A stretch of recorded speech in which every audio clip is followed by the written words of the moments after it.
Malaysia মদ্যপান সেনা সদস্য বেপরোয়ায় গাড়ি পান চালায় বাংলাদেশি প্রবাসীর মৃত্যু।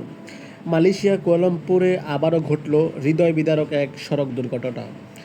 আজ 23শে এপ্রিল ভোর প্রায় 6টার দিকে মেজু এক্সপ্রেসওয়ে কিলোমিটারে 1.9 এলাকায় মদ্যপ অবস্থায় এক সেনা সদস্যের বেপরোয়ায় গাড়ি চালানোর কারণে প্রাণ হারালেন এক বাংলাদেশি প্রবাসী যুবক। পুলিশের প্রাথমিক তদন্তে জানা গেছে, 31 বছর বয়সী ওই সেনা কর্মকর্তা মদ্যপান অবস্থায় গাড়ি চালাতে গিয়ে হঠাৎ নিয়ন্ত্রণ হারিয়ে বিপরীত লেনে উঠে পড়েন। ঠিক সেই সময় সামনের দিক থেকে আসা একটি ই-হেইলিং গাড়ির সঙ্গে তার গাড়ির মুখোমুখি সংঘর্ষ হয়। সংঘর্ষ এতটাই ভয়াবহ ছিল যে ঘটনাস্থলে প্রাণ হারান 22 বছর বয়সী বাংলাদেশি যুবক। জানা যায়, নিহত যুবক ও তার সঙ্গে থাকা 20 বছর বয়সী এক বাংলাদেশি নারী কুয়ালালামপুর আন্তর্জাতিক বিমানবন্দর থেকে শহরের দিকে ফিরছিলেন। ঘটনায় ওই নারী গুরুতর আহত হন। এছাড়াও ই-হুইলিং গাড়ির চালকসহ আরও কয়েকজন আহত হয়েছেন।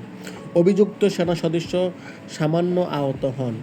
ঘটনার পরপরই পুলিশ তাকে আটক করে এবং শ্বাস পরীক্ষার প্রমাণ পাওয়া যায় তিনি নির্ধারিত সীমার চেয়ে অনেক বেশি মদ্যপান করেছিলেন। বর্তমানে তার বিরুদ্ধে আইনগত ব্যবস্থা নেওয়া হয়েছে।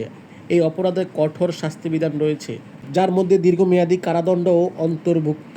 একটি স্বপ্ন, একটি পরিবার, একটি ভবিষ্যৎ, সব কিছু মুহূর্তেই শেষ হয়ে গেল একটি দায়িত্বহীনতার কারণে।